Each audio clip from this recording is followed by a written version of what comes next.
Sabi mo sa mga basher nga nagsasabi na Basher, maganda daw ang buhay lang dito sa Canada, pero kayod kalabaw, sa Pilipinas naman sipulang buhay, pero relax, walang problema. So dito kasi sa Canada, mga kabayan, may Anong masasabi work-life mo? balance.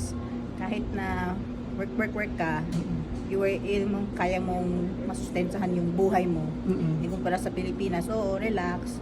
Pero minsan, hindi mo naiiwasan mapaisip na, kailan mo susunod na sweldo?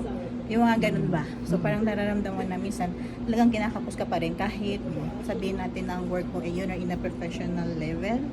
Pero parang kulang pa rin.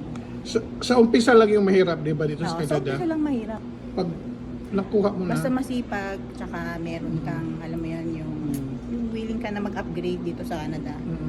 Magiging ganda buhay mo. nag-start ka dito sa Canada, 2023, Anong start mong trabaho? Pinakaunang trabaho mo sa Canada?